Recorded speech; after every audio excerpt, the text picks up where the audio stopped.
welcome to Lifestyle Gardening. I'm Kim Todd and we've got another great show for you today. We'll be taking a look at new hardscape trends, reducing pesticide usage in and around your garden, and ideas for a home hydroponic growing system. But first, we're going to show you what can be done with a color near and dear to our hearts. Red is the color of our beloved huskers, and there are a number of great ornamentals you can try to show that spirit around your home. So let's take a minute to talk about red.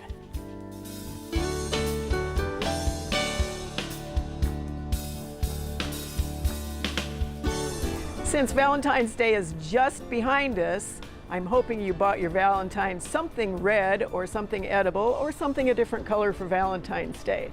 But we are, of course, at Nebraska. Our color is Go Big Red, and this is the N150 year, 150 years of being Big Red in Nebraska. Red as a color in the landscape is a little hard to come by sometimes. Lots and lots of annuals available, like this incredible pentas, which blooms all summer long. It's an annual. You can get lots of red in the foliage of some of the coleuses, and you can get what passes for red in some of the grasses. Now, one of the things about using red in the landscape, however, is that it will fight with green. You think about where red and green are on the color wheel, they're opposite. So what that really means is you need to figure out what is the saturation of the red in comparison to the green. Do you want it to pop against a dark green background? Do you want a mass that is all blooming at once, which really is probably going to have to happen only with annuals? Or do you want to be a little bit more subtle? Now clearly red with white, pure white, is not very subtle, but it certainly is something that's high contrast. You can also put red with purple, and the purple will tone it down a little. One thing for you to keep in mind about choosing your reds for your landscape is also, are you looking at red that has some blue tones in it, or are you looking at red that is really a little bit hotter? It tends toward the oranges and the yellows. Because again, surprisingly, you can end up with what you thought was going to be a great color combination of reds together. Instead, you're going to end up with just enough of a subtle color clash that you're not going to be happy with it. We do have a lot of perennials that are available that provide red in the landscape. Starting with our early American columbine, that native, we have some peonies that are red. You move through the growing season, we have a Monarda or bee balm, Jacob Klein, which is absolutely Go Big Red and stands in those wet spots in a rain garden or in a low place in your yard and attracts those pollinators. Poppies, we think of the orange poppy as being really the one that's most available, but there is one called Scarlet O'Hara that is red with the most amazing black center. We also have some perennials that are a little bit less common in the landscape that are red and bloom a little bit later, and that would include ones that are lobelia, which again is cardinal and it's maybe a little touchier. It likes a wet environment. We of course also have the monster big hibiscus, and they're getting more and more red, deeper colors, bigger flowers, beautiful in the landscape and in your face when they are in flower. We have Gaillardia. If you choose wisely, you can choose Gaillardias for sort of a short-term perennial in the landscape. I haven't even really talked about daylilies because of course we have many daylilies that are in the deep shades of red. And of course, then we have that old standby, shrub roses. Be careful with the shrub roses if you are going after red consistently, because again, what you're going to look at is how much red against the green. Make sure you choose wisely for shrub roses that really want to live in Nebraska and survive the winters. But there is really no good reason, other than not thinking about Go Big Red, to not use red in your landscape. As you can see, there are plenty of choices for red, but it does take a little thinking about those backdrops and the combinations if you want that red to stand out as a focal point. Now is the time to get that planting done if you're going to enjoy those plants this upcoming growing season. We are working our way through some fundamental design tips for new homeowners on our Go Gardening series. We touched on hardscape placement last time we saw you. So today we're going to give you ideas for the pieces you can place around your landscape to make your outdoor living spaces beautiful and practical.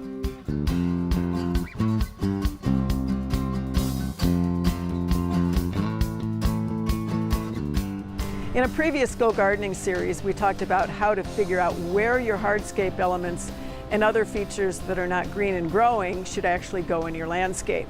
So let's take a little bit of a look at some of the options that are available. You're now down to figuring out how do you actually choose what you want to install, sit on, look at, live with in your landscape. The options are tremendous. And of course, as with any industry, we have a lot of change over time, perhaps not as much as in the technology world, but every single year there are new pavers, there are new furnishings, new lighting choices for you to make.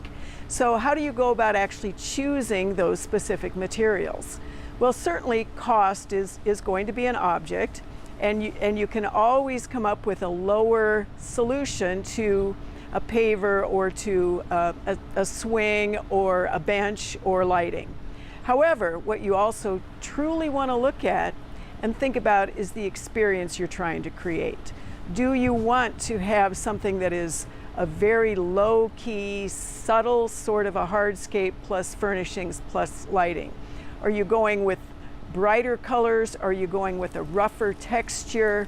What exactly are you after? And there are a couple of good ways to go about thinking about that. First off, you collect catalogs. You go to the suppliers.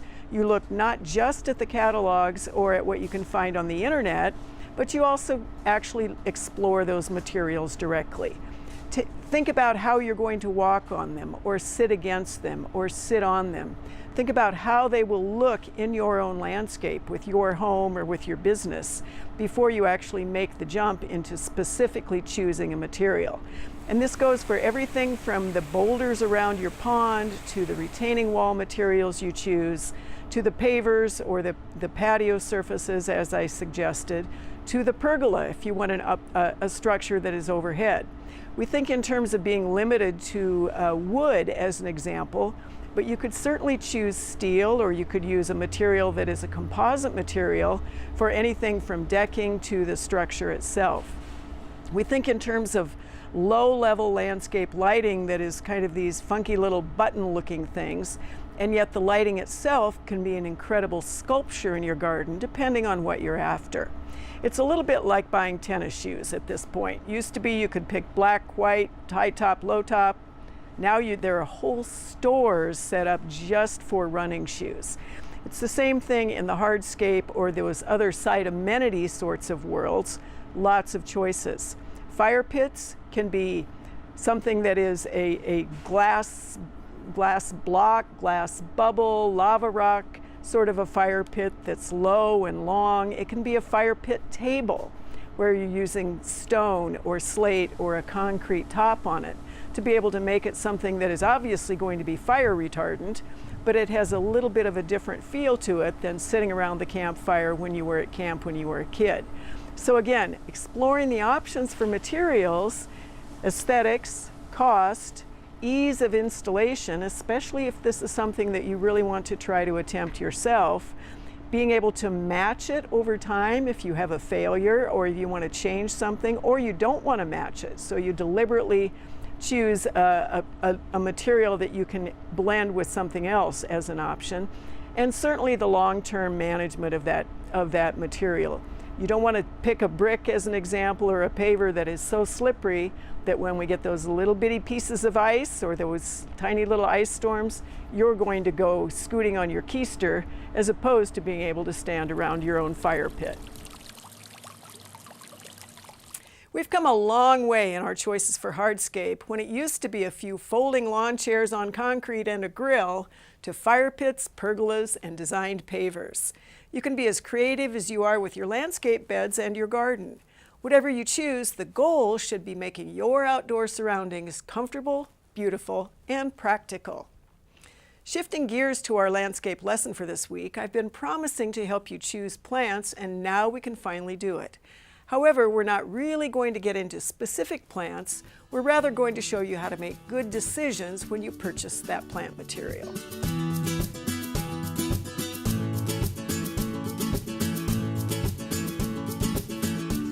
When you're picking a perfect plant for the landscape, we always tend to look at the top first, and that's very important, but it's the roots that make the shoots. So let's take a peek here at what we've got, of course, in the dormant season. These have been sitting in the greenhouse. You can see this particular prairie smoke has a reasonably good root mass, but it's pretty root bound already. We're always looking for those good, nice, new white root tips. This one has a great top. It's in need of repotting. The size of the plant makes a big difference, as does the size of the pot. These are both rosemaries, and you'll notice on the small one here, we have a root system that really is actually to the point where it needs to be repotted. So you could take this home.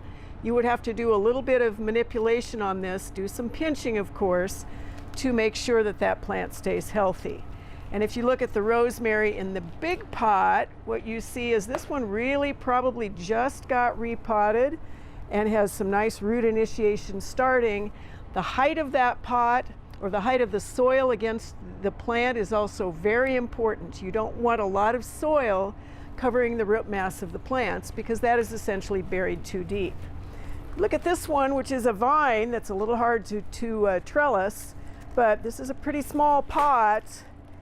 And this again is a root system that doesn't look terrible, but it's been in that container a long time. It's got good root initiation here though, and it's also got decent stems. So it is that combination of the roots to the shoots that you look at if you're really going to pick a good plant for the landscape. Your landscape will be ever evolving, so when you're getting started, keep in mind that some plants might thrive, others might need some rethinking, and you might have to get rid of some of them altogether. And that's part of gardening, which is getting the right plant purchased, getting it in place, and helping it live. One of our primary goals of both Backyard Farmer and Lifestyle Gardening is to help you reduce your chemical pesticide usage. For this week's industry interview, we'll hear from Tim Krager from the Nebraska Department of Agriculture about integrated pest management.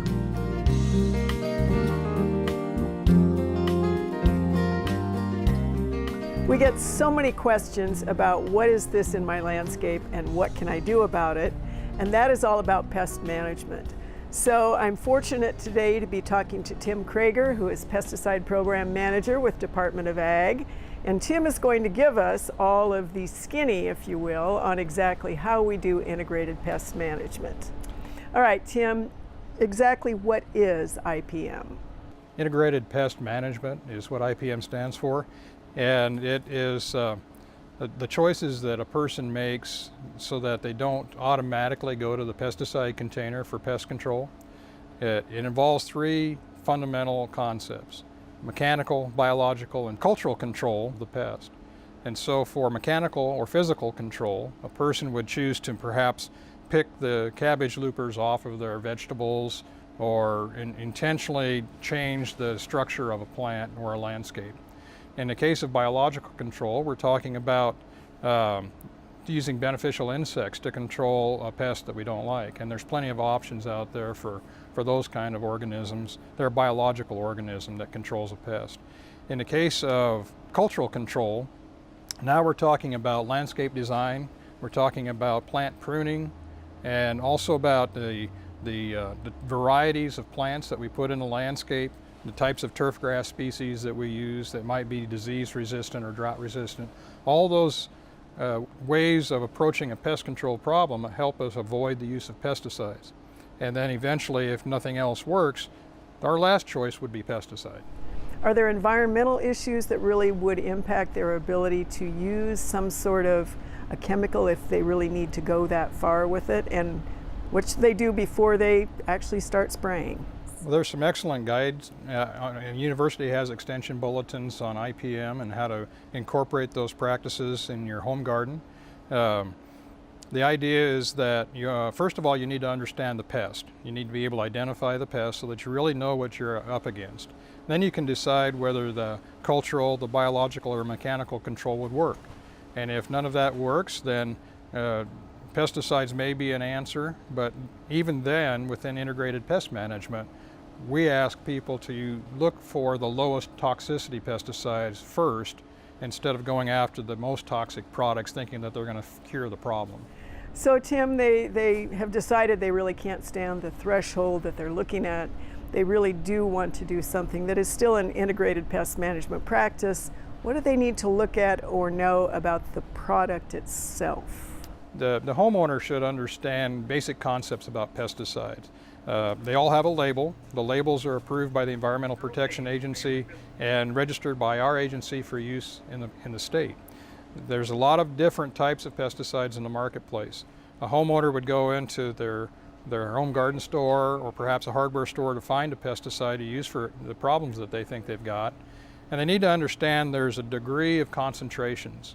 The low impact pesticides I mentioned earlier are typically ready to use formulations. A squirt bottle or a bag of fertilizer with pesticide in it is a good example. They would read the label. We always encourage people to read the label, and importantly to wear protective gloving and perhaps eyewear and footwear when they apply those products, and then follow the instructions on how to use it. They don't need to further dilute it. It's ready to go right out of the container.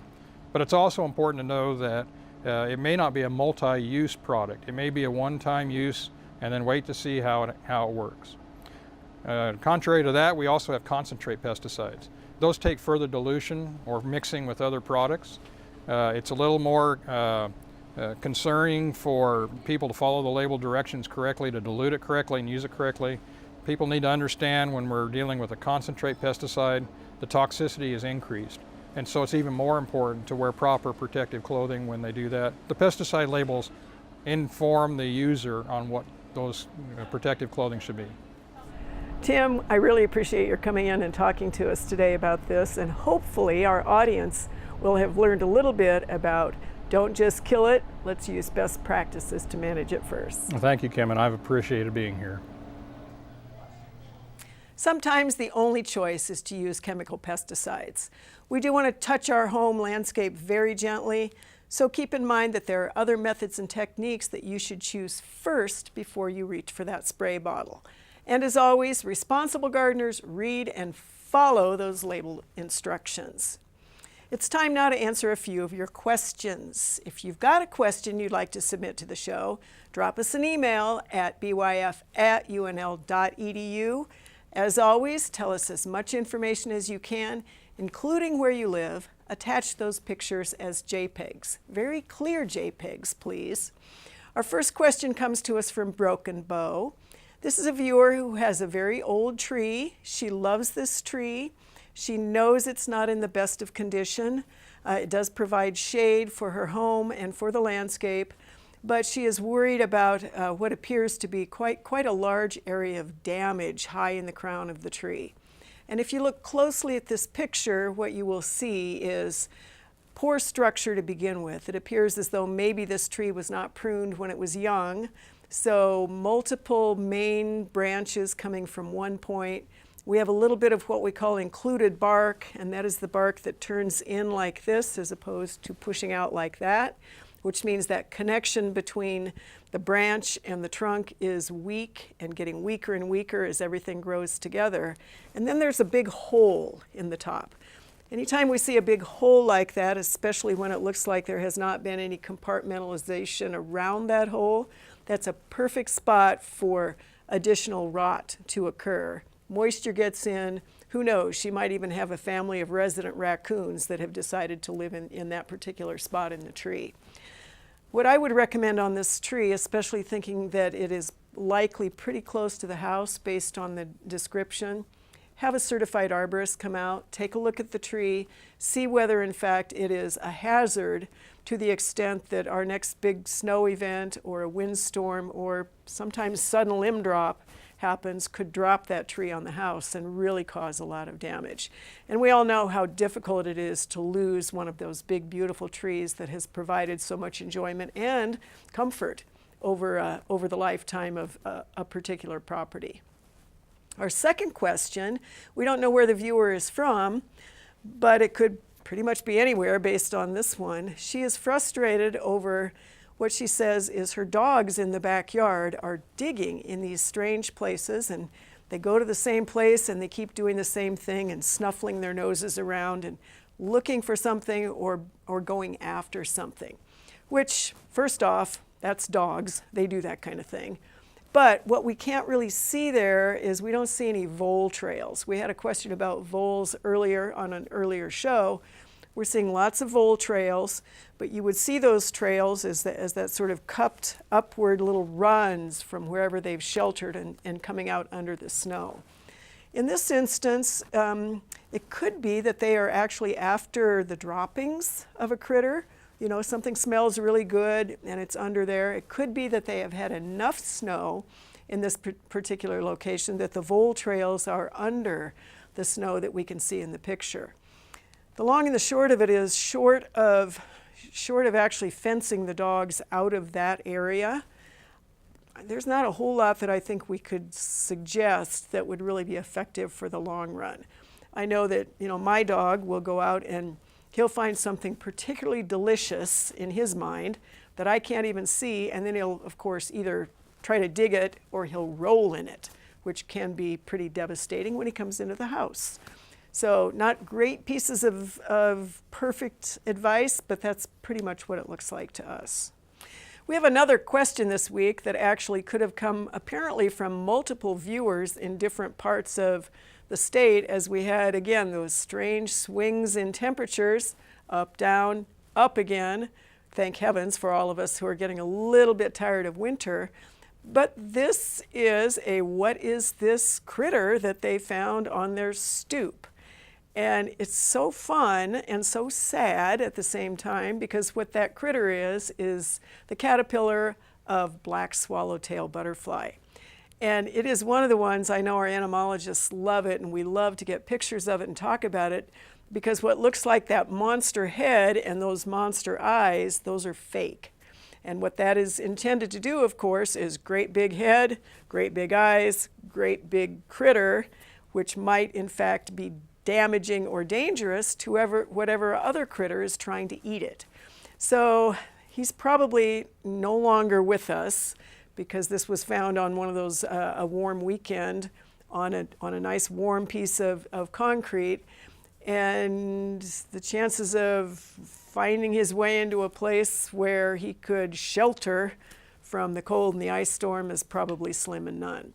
But the beauty of that guy is there are lots of those around typically. We had wonderful, wonderful black swallowtails last year in our backyard farmer garden and all over lots of parts of the state. So, you know, if you see these insects, some of which are pests, some of which are not, just be thankful you get to see them and cross your fingers and hope they get to live through whatever storm is going to hit us next.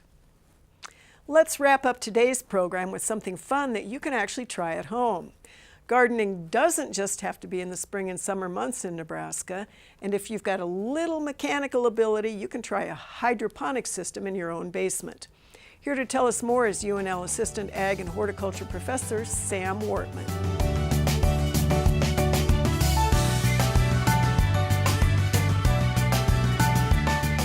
So what we have here is a hydroponic lettuce production system. There are many different types of hydroponic growing systems. This is what we call a gutter system, or a nutrient film technique NFT system. And this is great for growing leafy greens like lettuce, like you see here. This is kind of a loose leaf green lettuce that does really well in this shallow channel type of system. You can see that we've got roots that are freely suspended in a water and nutrient solution. So that's kind of the definition of a hydroponic system, is one that is without soil and depends on just water and nutrient solution for the media. Now, we are cheating a little bit because we've got this little grow plug here. This is what we call a rock wool plug. So this is actually heat expanded basalt rock, and it's kind of like stone wool that you would use to clean at your home, but instead this is a propagation media. So we can start lettuce from seed in here, and then we can put it directly in this system, and as that seed germinates and grows, eventually the roots start to grow through this rock wool cube, and they just kind of hang out and dangle down into that nutrient film solution, and eventually you'll get lettuce big enough that you can harvest and eat for your own. And what's cool about these hydroponic systems is that it allows you to grow year-round. So you might be getting the itch to garden this time of year when we've got snow and ice coming down outside right now. And you can build one of these systems fairly inexpensively on your own in your home. And some things that you'll want to think about as you go to build these. One is that you'll need supplemental light. So to grow things like lettuce, we're here in a greenhouse where we get plenty of good intense sunlight through our glass panels. Even in the winter, we're getting 10, 11 hours of sunlight. But if you're going to do this in your basement, for example, you'll want grow lights that could be LED lights. Those could be fluorescent fixtures. But you'll want a light source over this entire system.